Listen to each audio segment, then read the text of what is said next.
So to me, being brave is having this feeling that I'm really done my homework and that I'm absolutely prepared for what I'm about to do. To me, it's impossible to be brave without this sort of self-belief or self-confidence that I've done my homework, I've put in the hard work, and that everything I've done in training is made me prepared for what I'm about to take on. I'd even go one step further and being ultra prepared. For me, I love it when I feel like I get to a competition and I know that in my training at home that I've done just a little bit bigger, a little bit higher, a little bit wider, just a notch harder than what I'm going to be faced with in the competition. It's awesome when you can walk the course and you can sort of shut your eyes and think back to a clinic you've had or lesson you took at home, and knowing that you've jumped a slightly bigger jump into the jump you're about to jump into water, that you've done a bit of a harder move in the dressage test than what the test is asking for, or a couple holes higher in a schooling show in a show jumping competition. To me, it just gives you this subconscious feeling of that I'm ready for this. I can do it. I've done it before. I've even done harder than this before. It's a terrible mindset of sort of believing, oh, he gets to the competition and my horse amps up a bit and he'll do a little bit more than what I've done at home just through his adrenaline and momentum and aggression. Eventually that idea just doesn't work out. To me, the funny thing with horses is history always seems to repeat itself. For me, when I'm competing or walking a course, I always, obviously try and figure out where the course goes and what jumps we've got to jump. But then I also got to try and shut my eyes out every now and then and sort of anticipate what my horse is going to do at this particular jump. I'll give you an example of this. If your horse is spooky and nervous at a Liverpool, or maybe it had a chip or a stutter at the last show at the Liverpool, the chances are the horse is going to be a little bit suspicious of the Liverpool that you're about to face in competition or in training. You can't be sort of surprised or a split second after you have a bit of a hesitation or a bad jump and sort of, oh God, I forgot that almost happened. You got to try and project that the history might repeat itself. Another example is if your horse gets nervous going around the dressage ring before you start your test, you can't be shocked or surprised at the next competition if it happens again. You've got to be ready for this moment. You've got to come up with a little bit of a game plan or a little bit of a routine or a system that might sort of distract his nerves and energy before the competition starts, a little bit of a practice movement or a way of getting their neck down and stretching before the test start to be sort of ready to combat this moment of nerves. The next thing I'd like to talk about is actually being prepared as a rider for your own position or your own way of riding. Sort of knowing that you can get nervous before the competition starts and sort of starting to strategize or come up with ways of deflating these emotions, or if your position gets a little bit loose going off a drop, of knowing that when you come to this fence that you're going to lock yourself in and be prepared not to flop forward like you did at the last show. Of really trying to anticipate what might happen to you as a rider in that moment that really counts. In this masterclass, I really want to train on good habits that you can do at home that's going to transfer over to the competition. This can be training sort of systems with your horse, and as a rider, it's also balance and stability positions with you as a rider. And what we're trying to do is get yourself so practiced in your behavior through repetition that when we're under pressure at the competition, we don't have to think. It's just naturally ingrained into the way you ride.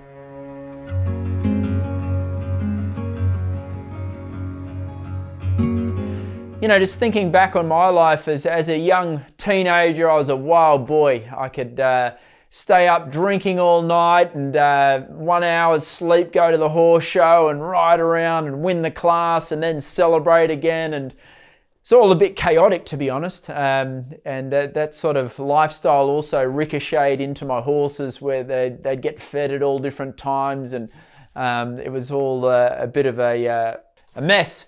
And one thing you have when you're young is you've got this amazing athleticism, and as a rider you've got reflexes and this incredible sort of ability to stick on your horse when things go wrong. Now as time goes on, you slowly but surely lose these sort of reactions, and then all of a sudden you're banking on your sort of training and your balance and your security as a rider. And then as far as lifestyle goes, eventually not taking care of yourself does start to interfere with the ability to be a good rider. And I found in my mid-30s that I started getting quite injured. I tore muscles in my legs and broke bones, and I wasn't sort of bouncing out of bed as I once was. And I realized after I tore my groin about 3 times in a row, I sort of got to this place in my life where I had to deal with this realization is can I keep doing what I want to do for the next 10 years, 15 years? As a rider, I felt like I needed to achieve so much more, and I had all these goals and aspirations of doing bigger and better things, and my body started to sort of shut down, and it was a nerve-wracking process. So personally, I did a 180, and I started to realize that if I wanted to be a champion rider and the best in the world in my mid-50s, that I'm going to have to start changing my routine.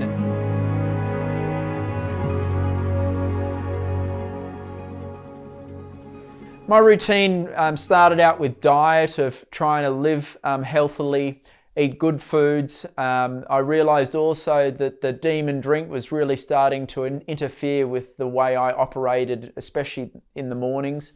So I quit drinking and started to understand that for me to perform as a great rider is I had to be healthy.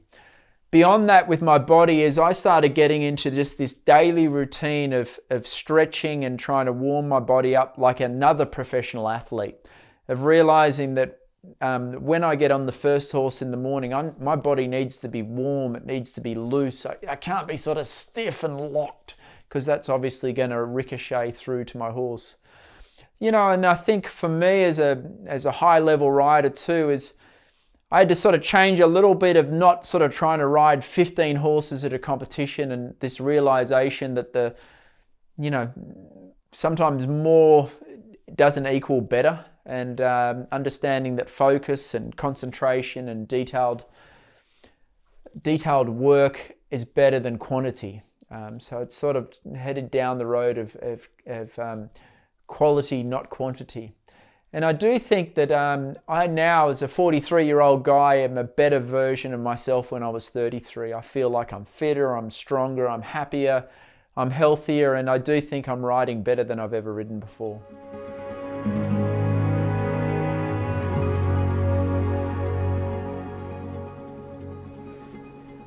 I was very lucky as a young boy. Both my parents were professional athletes. Now, they were Winter Olympians, so it didn't have anything to do with horse sports, but definitely in the household that I grew up, sport was a very, very important thing.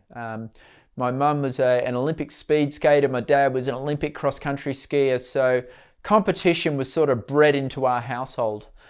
And growing up, I've obviously become a big fan of other sports, other sporting champions. And the great thing with this day and age is you can really start to get to know other thought processes of other champions in other disciplines, and through podcasts or YouTube or social media. And to me, I've been inspired just starting to learn about other great athletes, of how they sort of carry themselves, how they look after themselves, the amount of dedication and focus that it takes to be the best.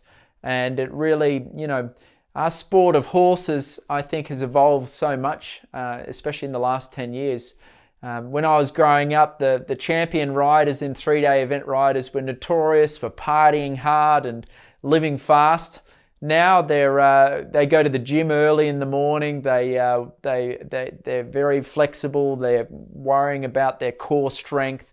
They're analyzing their performance in slow-mo videos on YouTube, and it's really become cutting-edge technology to be one of the best.